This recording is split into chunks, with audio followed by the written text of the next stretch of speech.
সকাল থেকে রাত পর্যন্ত প্রত্যেক দিন শুধু একটাই চিন্তা, সকালে কী রান্না করব, দুপুরে কী রান্না করব, রাত্রে কী রান্না করব।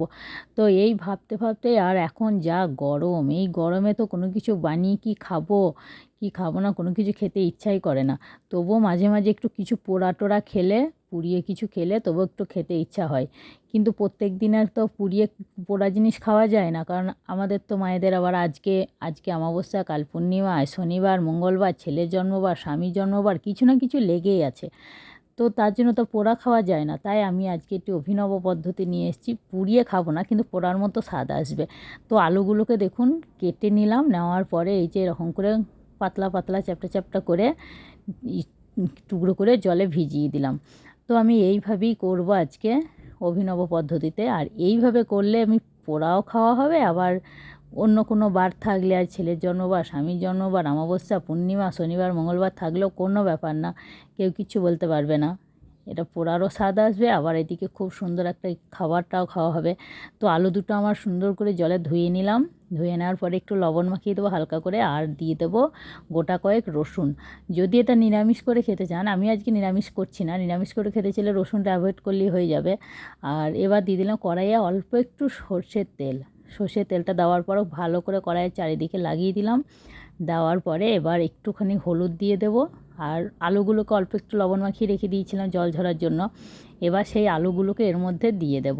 দেওয়ার পরে ভালো করে নেড়ে চেড়ে গ্যাসের আঁচটা কমিয়ে এটাকে রেখে দেব 10 মিনিটের জন্য, ঢাকা দিয়ে রেখে দেবো আলুটাকে সিদ্ধ হওয়ার জন্য। তো চলুন এটাকে এবার হ্যাঁ, তার সাথে রসুনগুলো দিতে ভুলে গিয়েছিলাম, তো রসুনগুলোকে দিয়ে দিলাম। এবার গ্যাসের আঁচ কমে গেল, 10 মিনিটের জন্য রেখে দিয়েছিলাম। তো দেখুন আলুগুলো কিন্তু সব সিদ্ধ হয়ে গেছে। তো আলুগুলো সিদ্ধ হয়ে যাওয়ার পর রসুনটাও সিদ্ধ হয়ে গেছে।